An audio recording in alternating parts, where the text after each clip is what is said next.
Yang ngabarin bukan maksudnya, hanya seorang yang ada yang ngabarin, nih wudu ini batal.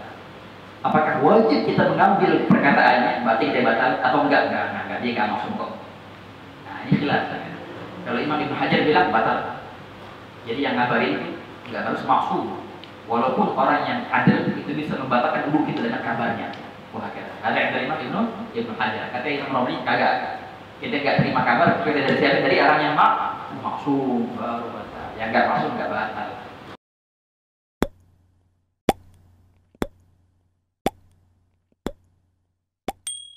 Itu yang kedua. Kita yang ketiga sekarang. Wayan budul wudu'a masugugul au duburi adami minhu aw min ghairihi ba'd al-kaffi aw kull al-asabi' kabiran kana aw saghiran walau waladahu walau majikan. Wayan budul wudu' dan di antara perkara yang batalkan wudu juga masu artinya menyentuh gubul au dubur ataupun dubur ya adami manusia. Minhu baik pun punya dia atau min ghairihi ataupun punya orang lain. Sama. Di batnil kafi dengan menggunakan batn perut daripada kaf. Ini apa namanya? Telapak tangan bahasa kita.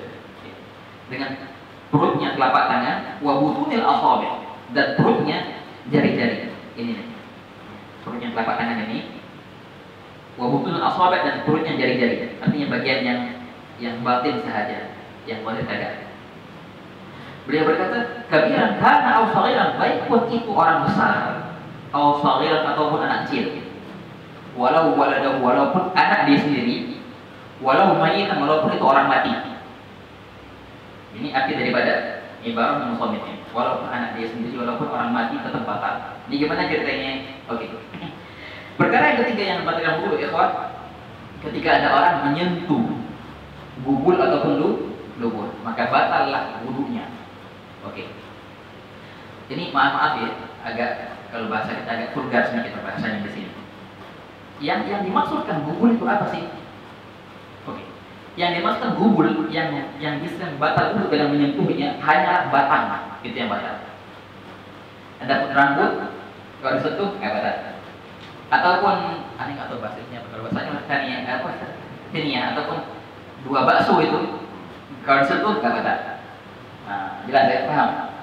Jadi yang batal hanya batang zakar yang disentuh itu baru batal.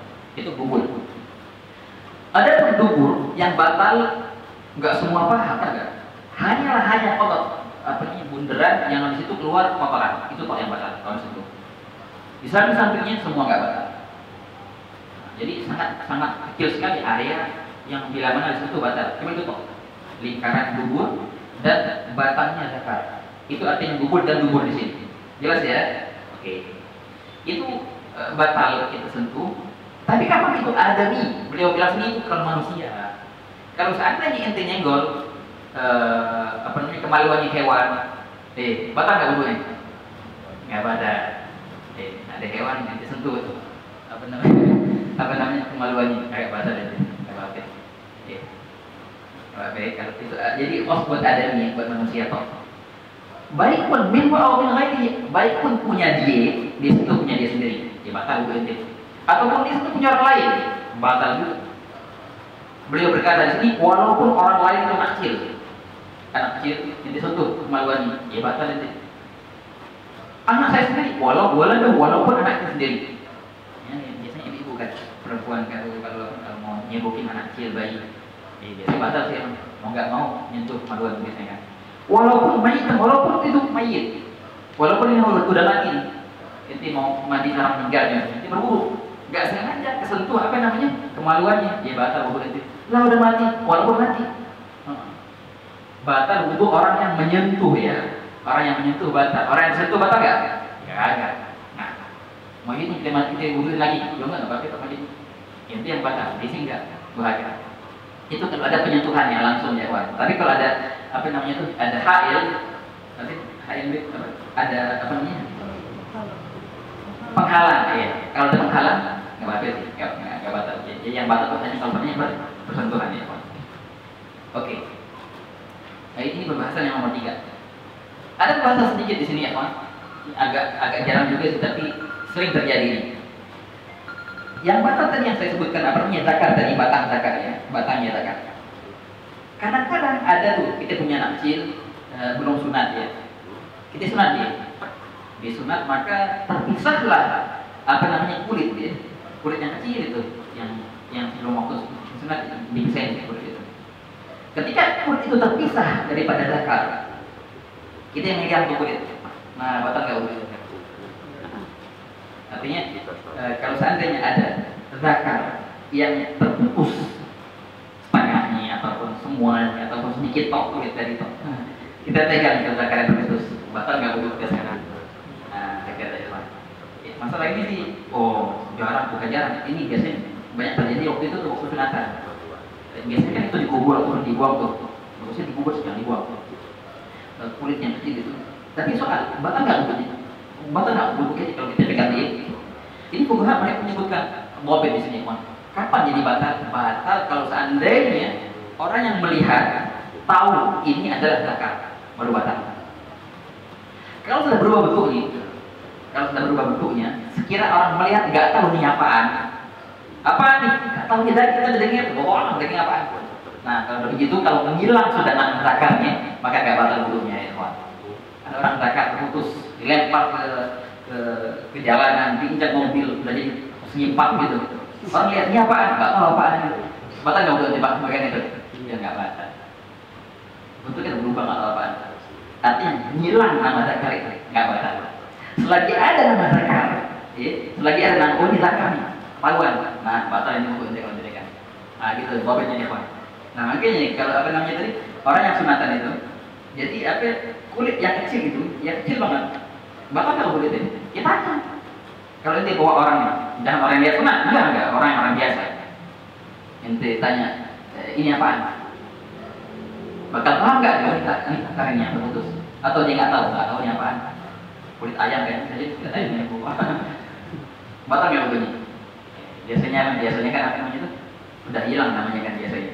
Orang jarang tahu ini kulit zakar yang terputus. Berarti nggak batal wudhunya, bahagia ya pak. Sebelum dia terputus itu batal, selagi dia nyambung sama zakar itu batal. Tapi pas dia terputus dan sudah hilang nisbat zakarnya, maka nggak batal bahagia ya pak. Jelas ya? Oke, hukum ini Imam Syafi'i mengambilnya dari hadis juga. Man massa zakarahu falyatawadda, barang siapa yang menyentuh kemaluannya maka berwudhulah. Itu hadis Nabi sallallahu alaihi wasallam. Oke, perkara yang terakhir kali untuk pembahasan pembatalan wudu ini penting sekali ya kawan. Wa yang wudu'a iltiga'u basyaratai rajulin wa imra'atin kabiraini ajnabiyaini bila ha'ilin illa dhufran aw sya'ran aw sinnan fala yanburu. Yang terakhir, wa yang wudu dan perkara yang batal wudu juga iltiga'u. Iltiga'u artinya berjumpa. Itu arti bahasanya ya. Arti di sini bersentuhan. Bersentuhan basyaratai, dua kulit. Bersentuhan dua kulit. Kulit siapa? Dua kulit itu rajulin wa imra'atin, laki-laki dan perempuan. Bersentuhan dua kulitnya, laki-laki dan perempuan. Kabiraini yang mana keduanya sudah besar. Kabiraini yang mana keduanya sudah besar. Ajnabiyaini yang mana keduanya itu ajnabi, bukannya mahram, bukannya kakak adik ataupun ibu sama anak ataupun anak perempuan sama abahnya. Orangnya bukan mahram, itu ajnabi. Bila haid tanpa ada penghalang. Itu artinya. Illa dhufran, illa kecuali dhufran, kuku. Gak batal kalau kuku. Au sya'ran. Au sya'ran ataupun apa namanya? Rambut, gak batal juga. Au sinna ataupun gigi juga gak batal. Fala yang wudu maka tidak batal.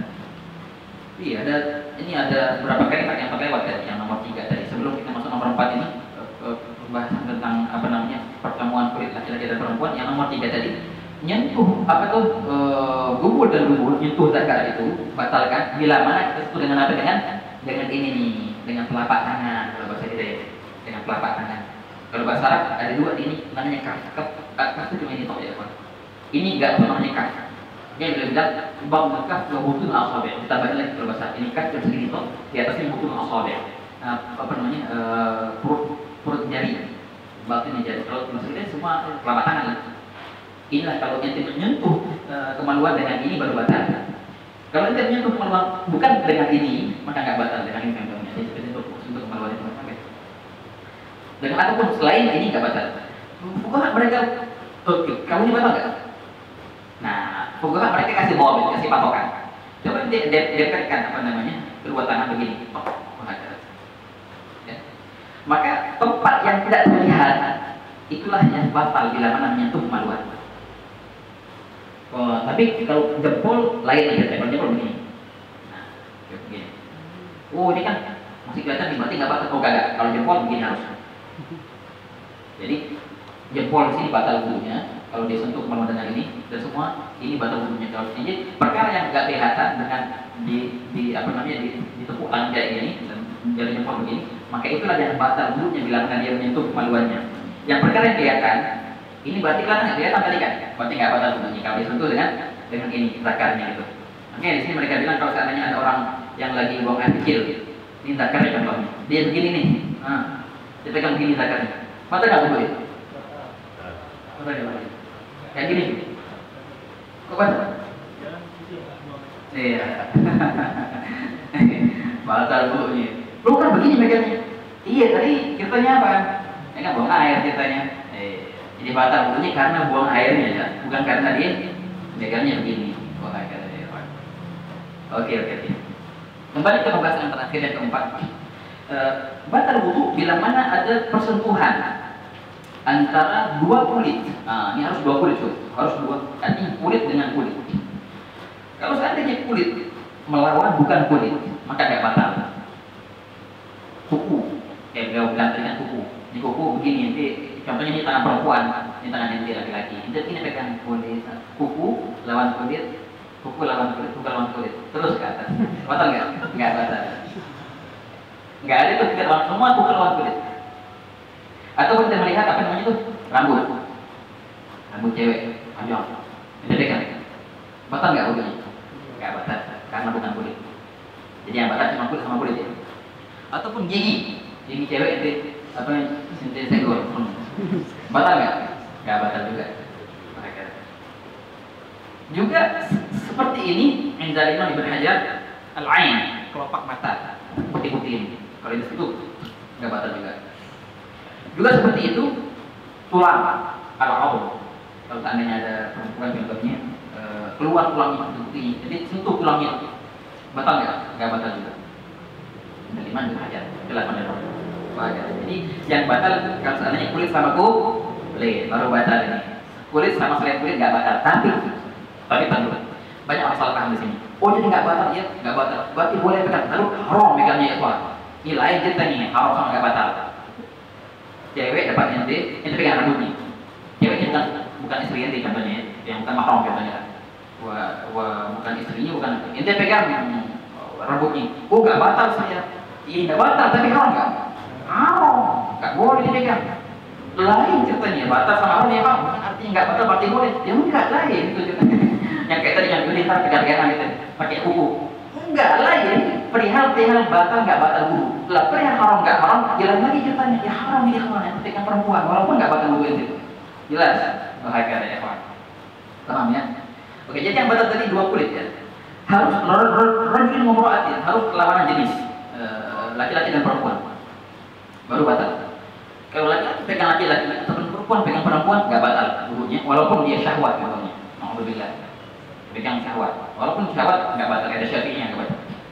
Harus laki-laki yang jelas laki-lakinya megang perempuan yang jelas perempuannya, baru nggak batal. Ada seorang yang belum jelas statusnya, bencong kalau bahasa kita, khunta dalam bahasa Arabnya. Tadi tentu pengertian khunta dalam bahasa Arab itu bukan kayak pengertian khunta yang kayak kita yang bencong di jalanan, bukan itu, bukan. Khunta adalah seorang yang tercipta dengan dua kemaluan. Dia punya kemaluan laki-laki dan dia punya kemaluan perempuan yang mana kedua-duanya masih berfungsi. Nah, ini namanya kalau bahasa Arab baru bencong, baru khunta namanya. Jelas? Kalau yang dia punya kemaluan satu, kemudian dia berubah atau operasi contohnya, ataupun dipura-pura jadi perempuan, itu tetap laki-laki itu, bukan bencong laki-laki. Jadi kalau dalam bahasa Arab arti khunta adalah jadi cuma orang yang dilahirkan dengan dua kemaluan yang dua-duanya masih berfungsi. Nah, kalau khunta ini Kan kita nggak tahu ini cewek atau cowok, nggak tahu. Ini kita pegang dia. Batal nggak? Nggak batal. Atau ada perempuan pegang dia, batal nggak perempuannya? Nggak batal juga. Hatta dia sendiri sekolah sendiri, contohnya dia berwudu kemudian dia megang laki-laki ataupun dia megang perempuan, dia nggak batal juga, kecuali kalau dia pegang laki-laki dan perempuan di waktu yang sama baru batal sekali. Karena yakin, berarti ada nanti di sini. Tapi kalau gantian dia pegang laki-laki kok selesai. Pegang perempuan sekarang, batal nggak sekarang? Pakai batal. Kenapa? Karena di tiap peristiwa itu ada keraguan. Ada keraguan. Tapi kalau seandainya dua-duanya bareng-bareng dia pegang sama dia batal. Lah, si Raja sama si Harim nggak batal, dia yang batal. Karena sudah yakin ada Nabi di sini. Wah, Rajulun umra'atin kabiraini, keduanya harus besar. Laki-laki yang megang ataupun yang dipegang, perempuan yang megang atau yang dipegang harus besar. Maksudnya gimana yang besar ini? Harus balik? Oh enggak harus balik. Lu anaknya juga batal berarti? Enggak. Besar. Maksudnya gimana? Patokannya besar apaan? Nah, patokan besar di sini bukan yang bulu, bukan yang balik. Patokan besar di sini adalah bihaitsu yasil ila haddin yushtaha tab'an. Sekiranya ini laki-laki atau perempuan, postur tubuhnya itu bila mana dilihat oleh lawan jenisnya maka akan timbul syahwat. Ada cewek contohnya umur 7 tahun tapi tinggi, laki-laki lihat dia langsung syahwat. Ini masuk pada lebih besar. Perempuan umur 9 tahun kecil sejengkal, laki-laki lihatnya nggak syahwat. Ini masuk ke kecil. Begitu pun sebaliknya, laki-laki umur 7 tahun gede gampang, cewek lihatnya langsung wah ini besar ini, mata untuk dipegangnya. Laki-laki umur 9 tahun kecil nggak gampang, cewek lihatnya nggak masuk. Batal nggak wudhunya pada pegang? Nggak batal. Patokannya gitu. Bukan dengan balik apa nggak balik, enggak. Sekiranya sampai ke suatu ukuran lawan jenisnya akan syahwat bila mana melihatnya. Jadi patokannya dengan postur tubuh ya. Teman di sini artinya orang yang syahwat, orang yang normal, orang yang normal melihat dia bakal syahwat, bukan orang yang nggak normal. Ada yang nggak normal syahwat walaupun kecil, ataupun nggak syahwat pun gede, itu orang yang normal di sini. Patokannya dengan orang yang normal bila mana melihat postur tubuh ini maka akan syahwat enggak. Bila mana dia syahwat berarti postur tubuh sudah besar berarti. Itu artinya kabirain.